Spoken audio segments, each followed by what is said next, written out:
Hello guys, welcome to ഏരി സാനിക്. നമുക്കിന്ന് ചരിത്ര പ്രശസ്തമായ പത്മനാഭപുര കൊട്ടാരത്തിൻ്റെ കുറച്ച് കാഴ്ചകൾ കണ്ടാലോ. തമിഴ്നാട്ടിലെ കന്യാകുമാരി ജില്ലയിലെ തക്കലയിൽ സ്ഥിതി ചെയ്യുന്ന വേണാട് രാജാക്കന്മാരുടെ പുരാതന ആസ്ഥാനമാണ് പത്മനാഭപുര കൊട്ടാരം. 16-ാം നൂറ്റാണ്ടിൽ നിർമ്മിച്ച ഈ മരം കൊട്ടാരം ഏഷ്യയിലെ തന്നെ ഏറ്റവും വലിയ തടി നിർമ്മിതികളിലൊന്നാണ്. കേരളത്തിൻ്റെ തനത് വാസ്തുവിദ്യാ ശൈലിയുടെ മകുടോദാഹരണമായ പത്മനാഭപുരം കൊട്ടാരം 6 ഏക്കറോളം വരുന്ന കൊട്ടാര വളപ്പിൽ സ്ഥിതി ചെയ്യുന്നു. തമിഴ്നാട്ടിലെ വല്ലി നദി കൊട്ടാരത്തിന് സമീപത്തുകൂടി കടന്നു പോകുന്നു. കൊട്ടാരത്തിന്റെ ഭരണകാര്യങ്ങൾ നോക്കി നടത്തുന്നത് കേരള സർക്കാരിന്റെ പുരാവസ്തു വകുപ്പാണ്. 6.5 ഏക്കറോളം നീണ്ടു നിൽക്കുന്ന ഈ കൊട്ടാരം ഒരുപാട് കാഴ്ച ഭംഗിയുള്ളതാണ്.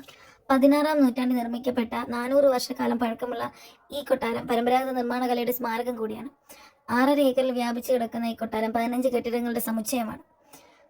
പിൽക്കാലത്ത് രൂപം കൊണ്ട പല കൊട്ടാരങ്ങൾക്കും ഈ സമുച്ചയം മാതൃകയായി. വേണാട് ഭരിച്ച ഇരവി രവിവർമ്മൻ എന്ന ഭരണാധികാരിയാണ് ഈ കൊട്ടാരം നിർമ്മിച്ചത്. തായ്ക്കൊട്ടാരമാണ് അവിടുത്തെ ഏറ്റവും പഴയ നിർമ്മിതി. കൽക്കുളം കൊട്ടാരം എന്നാണ് ഇത് അറിയപ്പെട്ടിരുന്നത്. ആധുനിക തിരുവിതാംകൂറിന്റെ സൃഷ്ടാവായ അനിഴം തിരുനാൾ മാർത്താണ്ഡവർമ്മയാണ് ഇത് പിൽക്കാലത്ത് പുതുക്കി പണിതത്.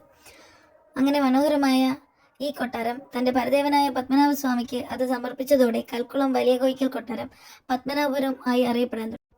വേണാട് സ്വരൂപത്തിലെ തൃപ്പാപ്പൂർ ശാഖയാണ് പിന്നീട് തിരുവിതാംകൂർ ആയി മാറിയത്.